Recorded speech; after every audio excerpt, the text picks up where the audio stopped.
Yeah, a brief introduction about the UNFCCC, perhaps, as I was instructed. Here? No, here? No. Okay. So first of all, I don't know if you all know UNFCCC. I guess so, right? Have you ever been to the sessions, the bond sessions, the COPs? So perhaps. I co-chaired one session in Paris. Wow. So I have a question later. So I guess you will have the answer. So as the UNFCCC, actually, as you might know or heard about it, we are a convention secretariat. Like we are a bit different than other UN organizations, because we are the secretariat of the UNFCCC, which is the convention, actually, UN Framework Convention on Climate Change. And then, of course, the parties adopted the Kyoto Protocol. We also serve it. And then the Paris Agreement, we also serve it. So, and our job is actually to support parties in implementing these, multilateral environmental agreements, I should call them, the climate change agreements. And we also have the most important mandate to, again, support countries during the negotiations, the intergovernmental process. So, do you know why we are at the end of the year, we are having the climate conferences, right? It is the main intergovernmental session. But we have COP and CMA and CMP. So, for example, this year it will be COP 30, CMA 7, CMP, I don't know. So, do you know the difference? Okay, lovely, then I don't need to explain. If you don't know, find me. Okay, so, and I am actually in the, working in the transparency division, because in the secretariat we have different divisions. The thematic divisions, like mitigation division, transparency division, adaptation division, as well as means of implementation, the support, the financial, technological, and the capacity building support part. But of course, we also have these cross-cutting teams as well. I am from the transparency division, so what we do is to support countries in any ways to implement the transparency arrangements. Under the convention, it was MRV arrangements, right? Measurement, reporting, and verification. Sometimes they call it monitoring, reporting, and verification. No, it is not monitoring. It is measurement, reporting, and verification, actually. That is the correct way of this acronym. And that's what we do. And in my part, within the transparency, we even have other different subdivisions. So where I work is the transparency support subdivision. And we only work for you, the developing countries, because for developed countries, they already have their resources. We don't need to help them, right? So our main purpose is to help all developing countries to be able to implement these transparency arrangements. We also have review part. Once you submit a report, it goes through a review process. That is the review subdivision. And then you would need all the tools, online tools, to submit a report, to do some things. So for that, we also have a data and tools subdivision. That is our structure in a nutshell, actually. So if we come to the, here I have it, the Paris Agreement and ETF, and a bit on BTRs. So right before the lunch, actually, we heard from the IPCC lead author a lot about adaptation. But Paris Agreement is not only on adaptation, right? Because the main objective of the Paris Agreement is to strengthen the global response to the climate change crisis. And to do that, it has actually three main objectives, or aims, or targets. To keep the long-term temperature goal at maximum 2 degrees, or even below, or maybe with 1.5 degrees, if possible. To be able to have climate resilient and low GHG emission development pathways for all countries, so we can fight with the climate change. And then to make financial flows to support this transition to climate resilience and adaptation efforts and as well as mitigation efforts. So with these main objectives, what could be the actions then? Mitigation and adaptation, okay. But when you come up with these plans set, for example, under Paris Agreement, you have NDCs, right? You have adaptation communications, you have other documents or plans you're preparing. In those, you already set your plans for both mitigation and adaptation and many other things. But how are you going to do them? The questions from the previous session. You have needs. You have identified your needs. You're lacking, and what is expected is that developed countries will help you to access those resources. And those are, apart from finance, also technology development and transfer, as well as capacity building support. So we call them means of implementation, because these are for implementation, and these are the means to ensure you will be able to implement these actions, like NDCs. So the discussion from the previous session was also, okay, we identified this, and there's a huge gap, so what are we going to do? Exactly. It is important, but also it is important to report this gap in your reports, in your transparency reports. Why? Because there is also this accountability perspective of the enhanced transparency framework. You are individually, you will be preparing most of you already prepared to transparency. We call them, for easier understanding, Paris Agreement Progress Report, Biennial Transparency Reports, right? BTRs. So in that report, you individually report on what you are doing and what you need. And they all go through into a global stocktake process after review. So this global stocktake is an all-together stocktaking of progress in all these areas. The first one was in 2023. The second one will be in 2028. It is happening every 5 years. So whatever you put in your BTRs will be the main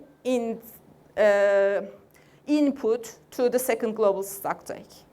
And it also stocktakes of the financial flows provided to you, developing countries. So if there's a gap, that will be already found by that global stocktake, and there will be a call to the parties, to developed countries, to, how to say, to provide stronger support to developing countries, most probably.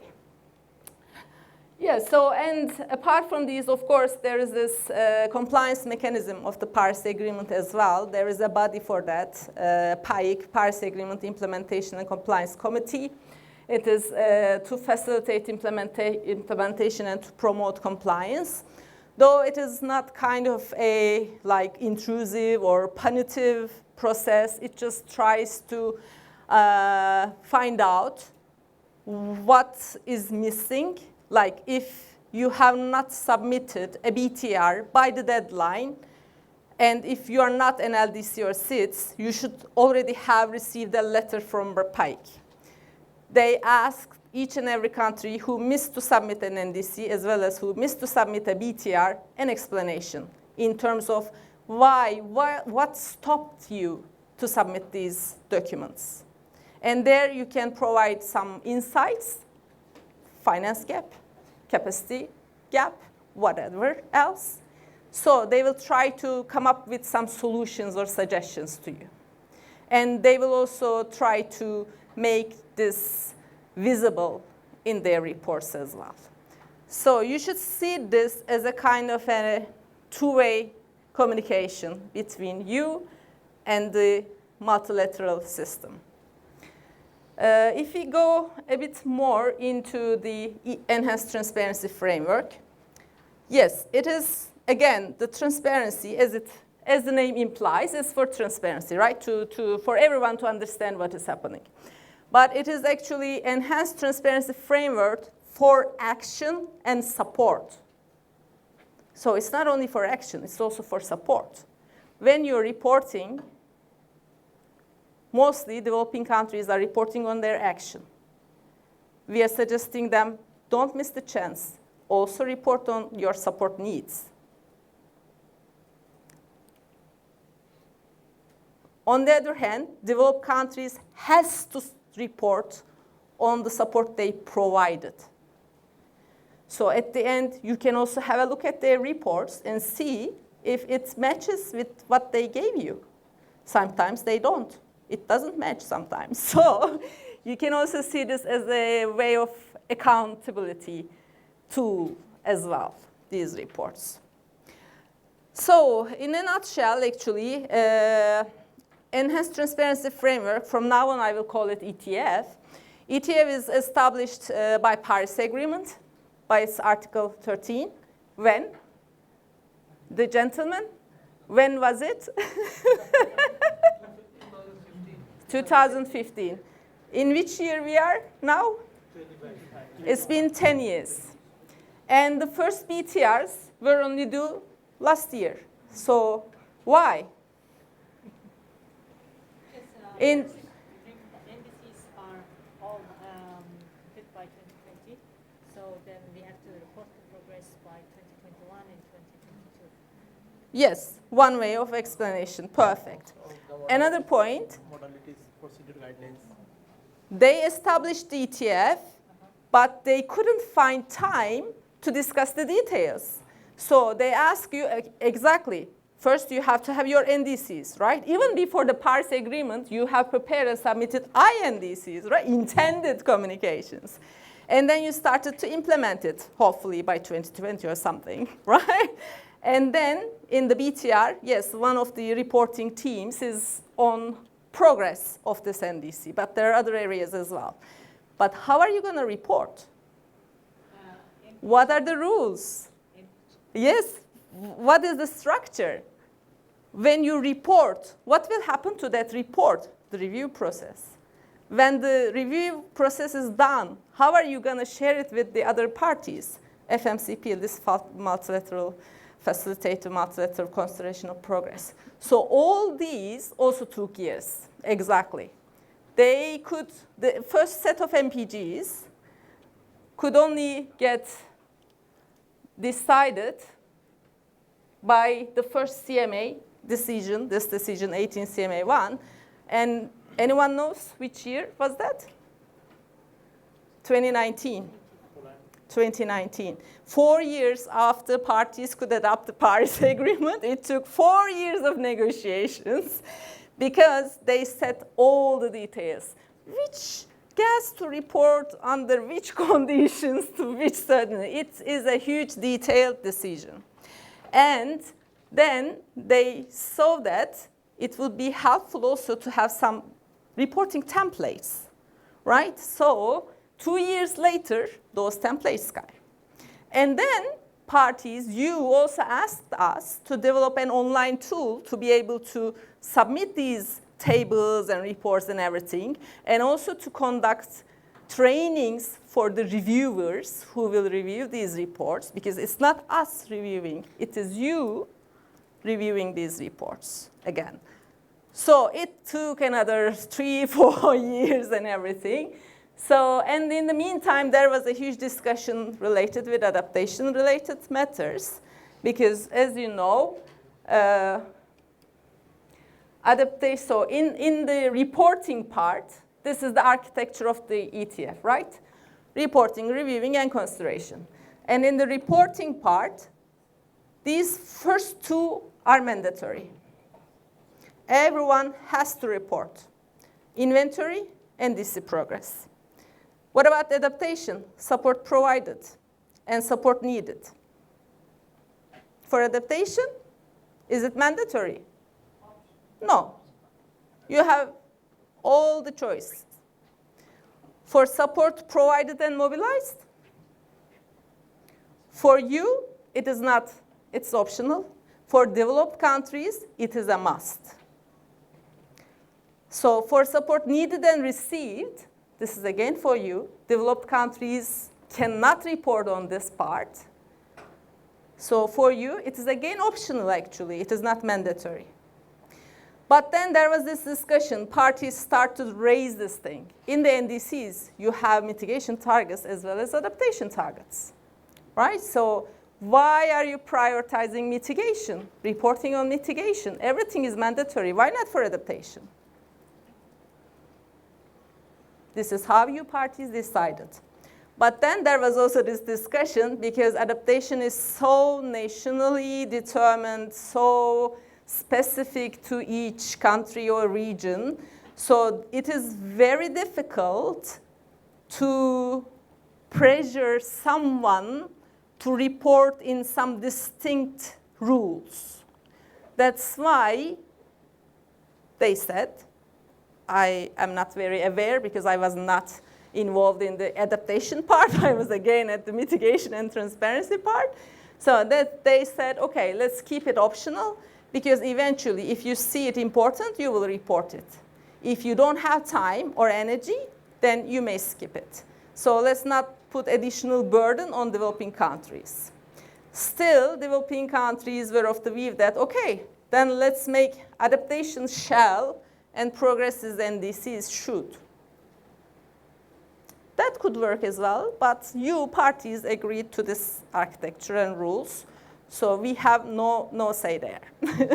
So you ended up with this structure, and now, of course, over the years, you started hopefully preparing, and when you submit the BTR, of course, you will go through a technical expert review step where some parts of the BTR would be given priority, like what is the mandate. And then there will be this consideration process after the review report is published. And what is this FMCP? I don't think any one of you have joined because I think it's just Panama, Guyana, or a few countries. The first session held actually in Bonn. So if we, again, have a quick look to the timeline, I think this is also kind of, like we always have this in the presentations, but what I wanted to put here is like every 2 years, you will have a BTR, right? Every country has to submit a BTR every 2 years. Biennial transparency report is how the name implies. But you will continue to submit national communications as well. They were every 4 years. So sometimes they coincide, like if you wish, you can have a joint report here or whenever you wish. In the meantime, every 5 years, you're going to submit a new NDC as well. And in the meantime, there's also these global stock takes happening every 5 years. So this is the timeline. Because lots of countries were also asking if the NCs also will gonna stop.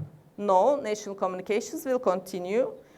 The BTRs are only replacing biennial update reports, BURs. So you will continue to submit NC plus BTR or BTR. The deadline for the first transparency reports already passed. Right? Oops. It was end of last year. But for LDCs and SIDs, there's a discretion. They can submit it later. And as far as I heard, they are now working.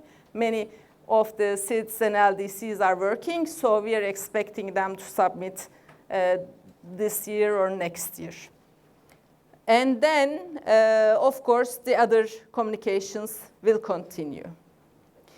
Something important with the Enhanced Transparency Framework, ETF, is this flexibility provisions.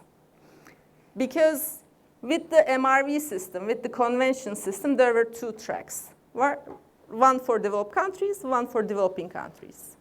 Now with the ETF, you all have the same structure. So then developing countries, it would be difficult, maybe, to be able to do everything right from the beginning. That's why your negotiators gave a war and got these flexibility provisions for all of you. For some of the reporting provisions or other areas, there are flexibilities you can use, which means you can skip that part fully, but you need to give some explanation. We will come to that later. Also, the ETF has this principle, facilitating improved reporting and transparency over time, which also captures, okay, you don't have to be good to start or perfect to start. But if you start, you will be better each time, right? So don't wait. And we saw it from the first BTRs, actually. Everyone prepared whatever they can do with given their resources and the data and information and everything. And I think that was the most difficult one, because from now on, you will just build on or add in what you have, and then you will improve with each reporting cycle. Again, I want to go back to a very kind of like simplified provisions for reporting. Timing, we already discussed that. BTRs every year. NCs will continue. You may have joint NCs and BTRs every 4 years. LDCs and SIDs have discretion. Nevertheless, it doesn't mean that you are not expected to report at all. You're expected to report, but the timeline will left to you. The flexibility, there are flexibilities to be applied, and when you apply flexibility in the report, you have to clearly state for which provision, like in that decision, for which paragraph you're applying this flexibility for. And then you have to clarify why you are not able to report it. What is the capacity constraint? And you also need to provide an estimated time frame for improvements in relation to address this capacity constraint. So there are flexibilities, but when you're using them, you also have to give some information. Why you are using, what is your plan to overcome this issue? They will be self-determined. No one can question why you applied a flexibility provision. Not the reviewers, no one. It is up to you. If you wish, you can use it. You can give a timeline of 20 years as well, if you wish. So think strategically when you're using these ones. On the content and mode, again, So BTRs, the Biennial Transparency Reports, is a one report. If you wish, you may choose to submit inventory as a separate document or within the BTR as a chapter. It's up to you. We saw everyone submitted it together, actually, in the first cycle. The adaptation, impacts and adaptation, it is actually, Sladiana will give us all the, the colors of adaptation reporting tools, I guess. But again, if you already have an adaptation component, adaptation communication, a national adaptation plan, or something else, you can say in the BTR that, okay, for this chapter, go to this report. You have your adaptation chapter done. Or you can add some updates. You can say, oh, it's already there, but in addition, we also have these things as well. So it is more flexible. On support needed and received, again, there is these MPG provisions. If you're going to report, it is expected that you will follow the reporting guidance. But it is not mandatory for you, so they are mostly should. Again, it is a relaxed chapter. However, I highly suggest you all report on which support you need, as well as what you have received. Because then reviewers will also look at, okay, they will go to UK as well, for example, or Australia. And in their report, if they say, oh, we send like to Bangladesh like 5 million whatever USD, But if in your report it's just 1 million, then the reviewers will ask it to them. Hey, you said 5, but they say 1. So what happened to the rest? So we also see it as a kind of an accountability measure. So we suggest you also submit that information, if possible, to the extent possible, of course, because ETF is also against putting any additional burden on you. I skipped something here, but I want to come back because this is also kind of a linkage between the ETF, the NDCs, and the global stocktake. That's how we define the ambition cycle, actually. Again, to be able to reach the goals of the Paris Agreement, you have already put together your plans, right, with the NDCs or with the adaptation communications. And then you are expected to implement them if you also receive the resources you ask for. And then you will be reporting what you could do within the resources you have with the report. It's the ETF. It will go through the cycle. And then it will go into the global stocktake. So at the end of it, there will be a global assessment of where we are in terms of mitigation, in terms of adaptation, in terms of financial flows. And what happened last time? Anyone knows? The action was good or bad? The outcome of the first global stocktake. What did it show us? Yeah, we need to do more in terms of mitigation, in terms of adaptation, in terms of financial flows. So there was a call to increase renewable sources, energy efficiency, investments, and everything.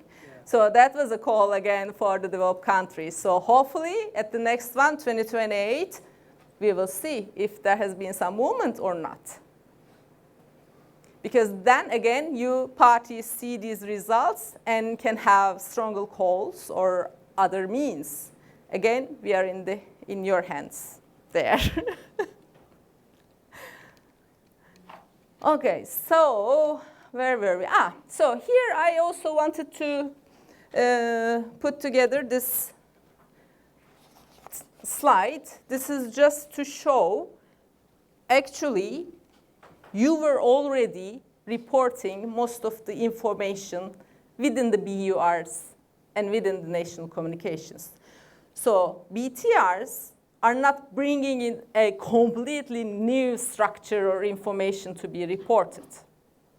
You were already reporting on inventory. You were already reporting on mitigation actions and effects. It may have some overlapping areas with the NDC implementation. There was nothing on adaptation. This is new. But also, it was in national communications. So you have already something in place. But what we see, the most critical thing is how to report on progress in implementing the NDC. Because it comes with a set of certain rules, like you have to choose an indicator, you have to show progress against that indicator, and many others. But since this is an adaptation workshop, I will not go in details. If you have any questions, I'll be more than happy during the coffee breaks. And then here, you can also see the outline of this report. All these thematic chapters, if you're going to apply flexibility information on that and associated areas of improvement with the flexibilities.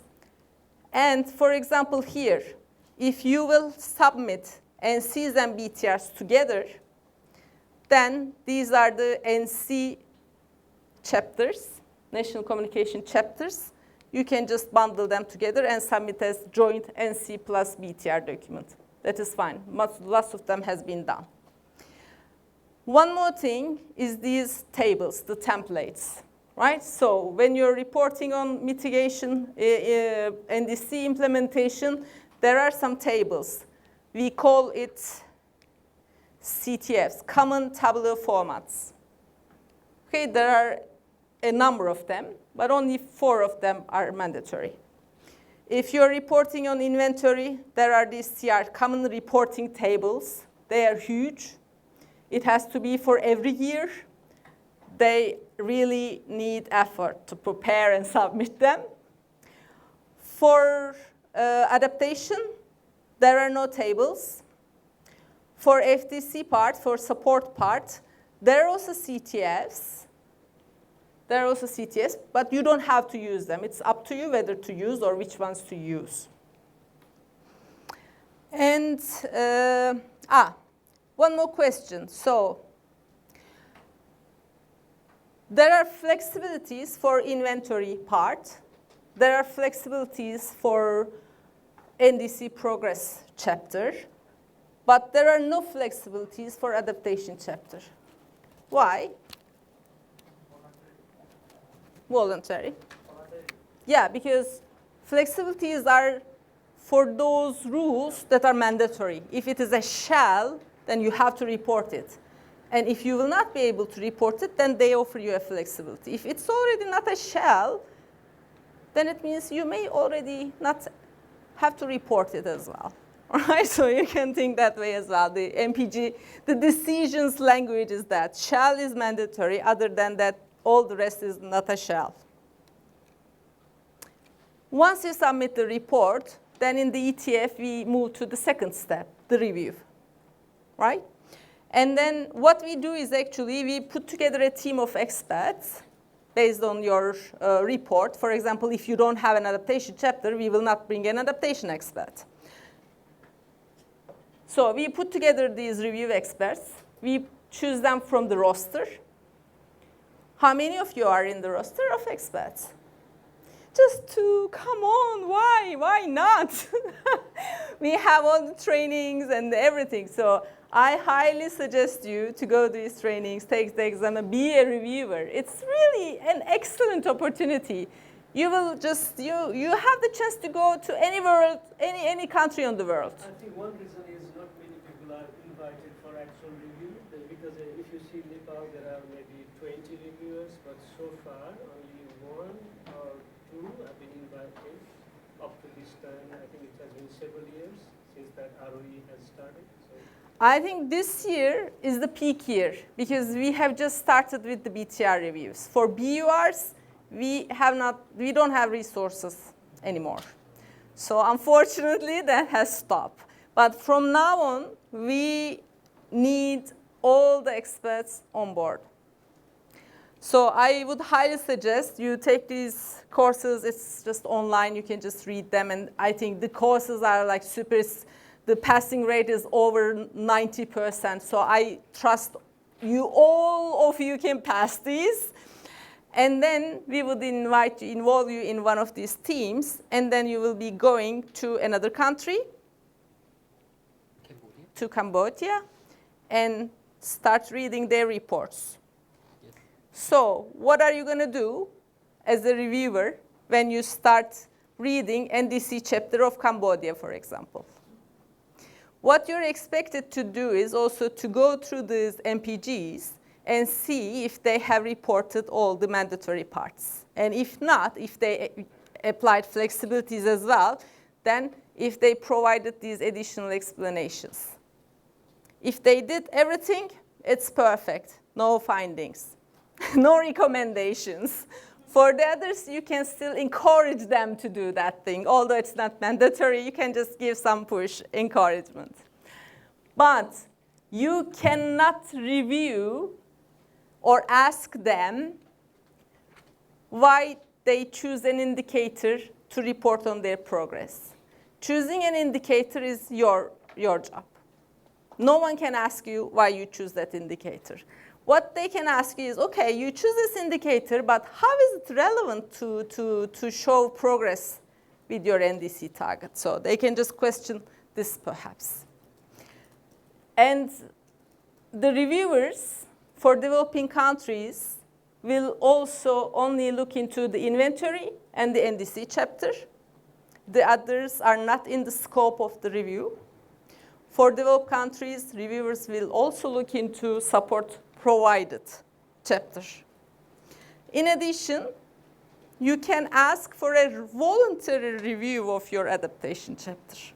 The parties also agreed to that at the 5th CMA, perhaps. So you can, because when you submit your report, we will be calling you. Hello, thank you for submitting. So when should we come for the review? So we already start discussing with you for planning. And when that happens, actually, we already, oops, it's not there. It should be somewhere, anywhere, maybe I missed it. Then we already start discussing with you the scope, when it will be, how it should be, the format we are also discussing, because if it will be in your country, if it will be included in a bundle, in a centralized review, or a desk review. It depends on our resources and your availability as well, because if it is going to be an in-person, like in-country review, then we would need your help, we would need your support, and we will be asking you to do some presentations to these reviewers as well, to explain your report, the key points, and then the reviewers will be also asking you lots of questions. So actually, it's a huge, very good learning process. But sometimes you may not be available. So you may also opt out from this in-country review and ask for a centralized one. In that case, we will bring the reviewers to Bonn. They will be reviewing more than one country's report. And we might arrange between your teams an online call, a Teams call, something like that. Because they will still have some questions for you, so they can prepare a better report. Because when they prepare a report, they also send you the draft. So you have to agree with their findings. You can question their findings, actually. That's not many countries are doing, but you can. Anything about data, whether it is reliable or... They are looking into all the details on all the data you have provided. And they're cross-checking if they're correct, like if the calculations are correct and everything. If they can go deeper into the resources, they will also check those. So they may ask, okay, you put this information, but where did you get it from? Right? So those kind of information.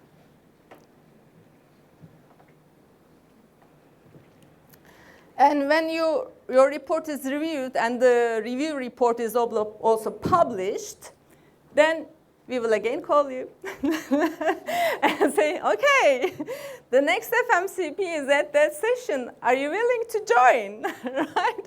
Because there at the session, you have to sit on the podium and make a presentation of your report and these findings. And then parties will ask you questions. Actually, they have the right to already send you questions well before that presentation. And you have to reply them as well. And then at the session, again, you'll present. You may already respond some of those questions, and then they may come up with more questions. The first one already happened last session in Bonn. I heard everyone enjoyed it, both the presenting countries and the listeners. And actually, it was also helpful to understand each other. Because it is also to build the trust and understanding. Because when you really sincerely explain your problems, then the countries really start to understand what you are struggling with.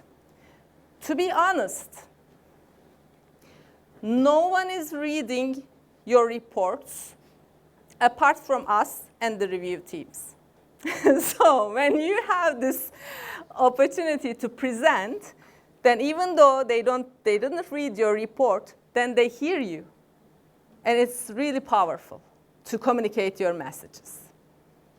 Right? Because it is, I really don't cross my path to anyone who told me they read all the BTRs yet. Have you? Yes, you know your BTR more best than us, I'm sure, better than us.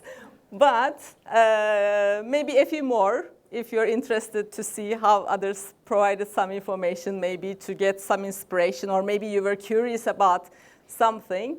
But other than that, it is very limited.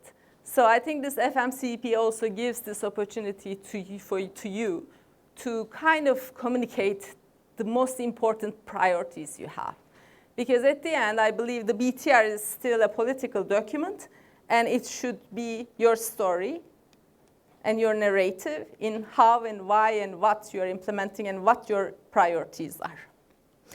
So as of now, we have 106 BTRs, though we have more than 190 parties, right?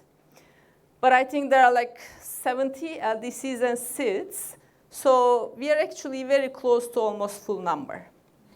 In this 106 BTRs, 69 is from developing countries, and within that, actually, we have 17 LDCs and SIDs already submitted these reports. So I sincerely congratulate them. We are expecting PNG will also hopefully submit its BTR, perhaps.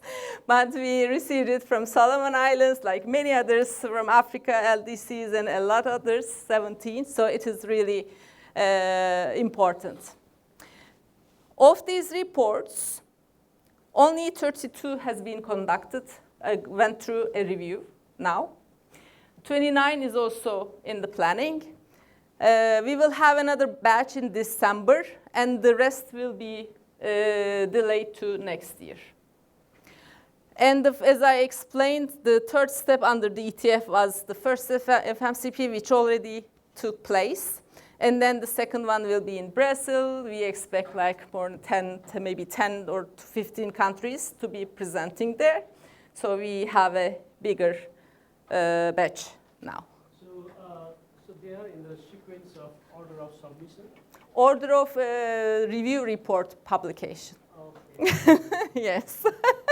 Because you may submit a BTR, but when we call you, you can tell us, no, let's do this next year.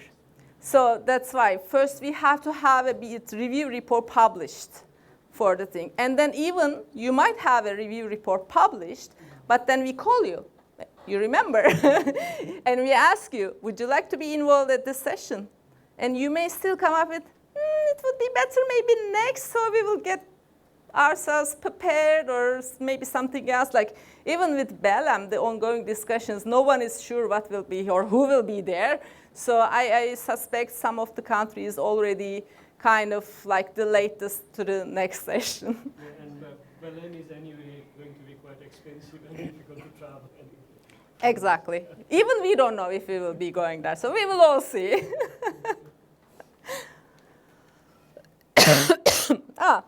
Since we were talking about the process, now I also wanted to share some very brief gist of information on what happened, what is happening, because at the end, as we were discussing the finance for implementation, for ETF implementation, because the finance you were asking was to implement your NDCs or adaptation actions. But parties are also asking support in terms of money, in terms of capacity building, in terms of technology, IT, for implementing the ETF. Because they have to put together institutional arrangements. They have to come up with some online systems, perhaps. They have to train their teams. They have to get in touch with several stakeholders. They have to collect data, right? Lots of things are associated with implementing the ETF. So there is also an agenda item ongoing for discussing what support should be provided to developing countries for implementing the ETF. And under that, there was a set of mandated activities already happened. And actually, everyone acknowledges, even developed countries acknowledges and agrees that support should continue to be provided to developing countries to implement the ETF. And actually, these have been already conducted. And there will be another workshop to be conducted in BELAM. If you will be there, join this, because they will discuss what other activities could be helpful. So it is important. Another thing is that there is this consultative group of experts. I don't know if you have heard of it. I see some nodding. I know some people from their workshops as well. But there are these expert groups under this process, right? They are focused expert groups. Like for transparency, it is the CG. CG, Consultative Group of Experts, is a constituted body like Adaptation Committee. Have you heard of Adaptation Committee? They're also something like that. And their main purpose is to help developing countries to enhance their technical capacities to implement all the transparency arrangements, MRV, ETF, whatever. So their term and TOR and mandate is under discussion now because it is not a standing body. Parties are discussing and agreeing how long the next term should be, what additional mandates there should be, and what else. So there will be also a discussion on that. If you will be in BELAM, again, I suggest you follow those discussions. In BELAM, of course, there will be the second FMCP, and then they will continue. One milestone is 2028 for you all. For example, you're preparing your BTR. Maybe you struggled with something. You will go through the review. Maybe you will not like something. You will be involved in FMCP. Maybe something will not really resonate with you. Because everything is implemented based on the MPGs, right? Maybe there's a need for a change in the MPGs as well. So that is the year. You parties will again sit around the table and start discussing what to change in the MPGs, which then will directly impact the BTR content and everything else that you will continue to prepare. So it's also a kind of a milestone. On the other hand, of course, in the meantime, lots of workshops, webinars are ongoing. COP29 presidency is planning to organize a climate action week, I think in September or October. There are lots of publications to be aware of, like CG is doing a capacity building needs assessment and publishes a report. There will be also this mandated events reports. But most important, since none of you are reading the BTRs, there will be a BTR synthesis report. So you may read one of them and have a lot of information about all the BTRs. Like the NDC synthesis report, it's been published annually. So the BTR synthesis will also be, the first one will be this next month, and then we'll continue as well. In addition, there will be also a synthesis report of the review reports. So you parties asked us to prepare lots of synthesis reports. I hope they will be also useful in this process. I was also planning to give you some information on what technical support is available on the ground. Like, of course, we are producing lots of publications, we are organizing workshops, we are organizing webinars, we have some online help desks, and everything. CG is also doing a lot. They're also publishing technical documents, organizing workshops, webinars, same as us. They also organize some informal forums at the beginning of every year, so they can hear from you, and then because they will develop their work plan for the year, so they can take some of those priorities into their action plan. And then, of course, we are working very closely with all other partners. Here, actually, I want to highlight that. Can anyone tell me or give me an idea just how many do you think capacity building activities we did together with only for transparency last year and this year since today? Like below 50, over 50, below 100, over 100, any ideas? Over Yes, over 100. It is huge.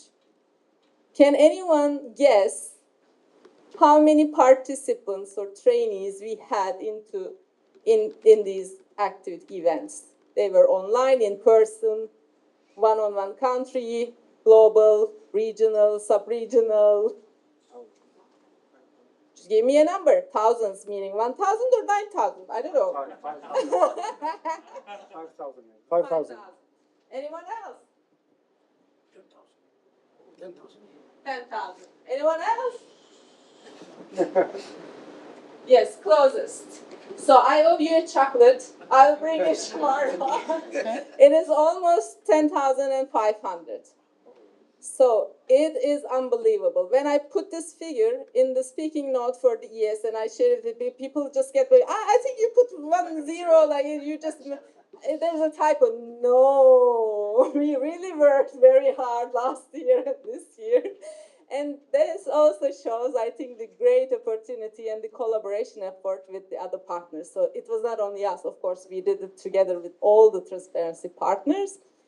And I think that's what also facilitated submission of 106 BTRs. Because this year is also for the deadline for the, I think it also passed for the NDC 3.0s, and they only got 30. So we consider ourselves more successful in helping the countries. Yeah, so those were my key points. One more thing, actually. I also wanted to give a very brief gist of some example of challenges and needs within your region. And when you read this, actually, you will see it is similar not only in your region, but also in other regions. Because yes, data collection or quality, putting together some data management processes, lack of technical capacity, lack of qualified technical national experts, right? Coordination issues with sectors, stakeholders. So these are among the most reported needs and challenges. So everyone is going through these challenges. And in terms of key needs, capacity building needs, again, these four are among the top ones. To put together a system, right? To enhance or to establish an MRV system. They still call it MRV, not ETF, I don't know why, but we call it, okay, they call it MRV, so we will stick to that.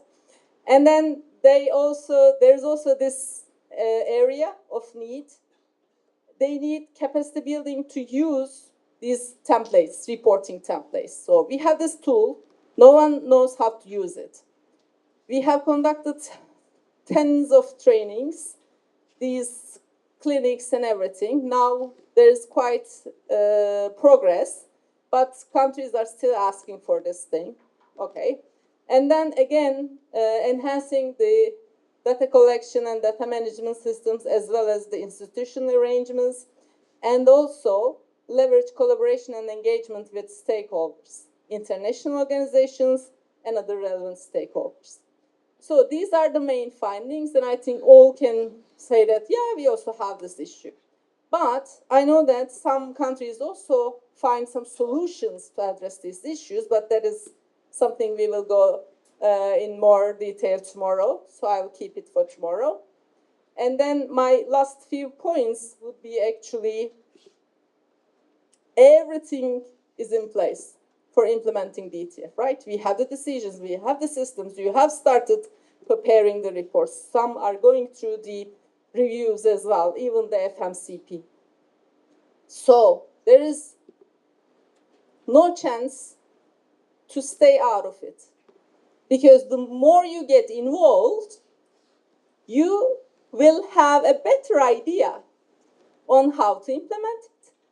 And you will have better reach to support providers. Because for any support provider, the priority now is to help countries to get ready to or to implement DTF. If you need resources, then you should also go with the flow, do these projects, the CIVIT projects as well, and kind of use these resources. Nevertheless, please apply all the flexibility provisions to the extent possible. Use them. They are there for you. That was something I was telling last year. Start now, improve over time. I think it is still necessary, and I think it will be relevant for the next 10 years, perhaps, right? Because developed countries are implementing this system for, 30 years. They are still having some issues and challenges. So you just started. The excellent move. You took the first step, so don't worry. Everything will improve over time and with support. For example, for NDC implementation, you have conditional and unconditional targets. So someone was asking me, okay, we couldn't get any support, so what are we going to report with the conditional part? And I was like, why are you worrying? Do you need to report for the conditional part if you didn't get any support? It's already conditional on getting support. So you can just say that in the report, and then no one can question you. Please. But of course, Here you go. I mean, internationally, yes, but in nationally, locally, there is, from political point of view, why certain targets didn't achieve, why certain institutions like my climate finance center didn't able to attract more investment. That kind of question always raised there. Of course, in UNFCCC secretariat level, no questions. Yeah, but internally, in locally, nationally, there's a lot of question because currently, what I see from preliminary information, that only 70% of NDC measures achieve its goal for now. That, I mean, but it's less than quarter, right? And of course, less than expected. From political point of view, it's huge question. And then, of course, explanation, asking, we need more, that kind of demand is there, of course, nationally. May I ask a question? And this is just for conversation. Have you prepared your NDC yourself, or did you get some international consultants when putting together this? It was developed by the support of UNDP within a Climate Promise program. NDC 2.0, and now currently NDC 3.0 as well. So, do you see any difference how you handled NDC preparation process when you compare the first NDC and NDC 3.0? Sure. Yeah. Sure. So that's where your answer is. Yeah. I mean, the quality, the approach, the understanding, of course, is different. Yeah. Even like apart from the quality and approach, because the first NDCs, everyone just went to the first consultant they could find, and they just had to finish it and prepare. And some of the countries even don't know what they have in their NDC as their targets. That is a common issue. Don't worry. Okay. Thank you. We are not even questioning why the situation. No. I'm not asking that you question, but nationally there is a question. Yes. Why? I mean, it's everywhere. I think why is that kind of not good expected result are there? What happened?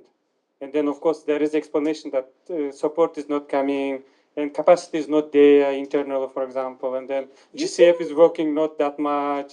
We expect from that kind of explanation are there. You can also add, you can also give them this example because everyone rushed preparing the first NDCs without even understanding that. Now, you try to implement those set targets, but they were not fully nationally determined. So now you kind of tested them and see that some are not implementable perhaps. So, and maybe for some of them you couldn't attract finance, or maybe some of them you couldn't get data. So now with the next one, you are updating and fine-tuning them.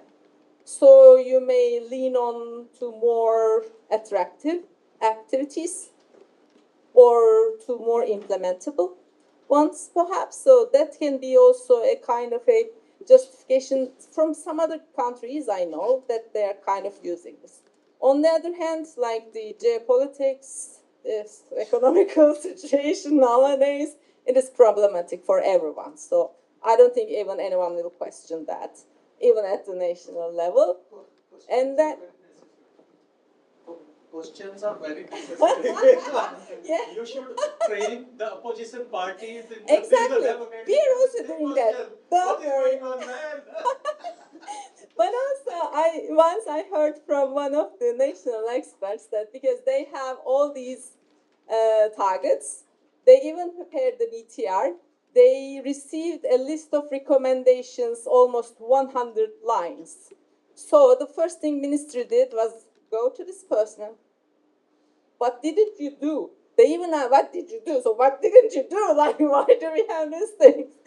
But at the end, so he kind of explained it. Look, it is normal because we are a developing country, right? We are even not expected to do everything perfect or right from the first report. So this is kind of a two-way interaction. You will learn your gaps and needs, and then you have a list of things to be addressed in the next 20 years, perhaps. Because you're not UK, you're not France, you're not USA, right? If you already are doing a perfect thing, then maybe you should already be a developed country then. Why are you asking for finance, right? So that's something that the colleagues or the other experts were also discussing, because but still it is difficult to defend it towards your supervisor, to manager, because you have all these recommendations. But it is normal.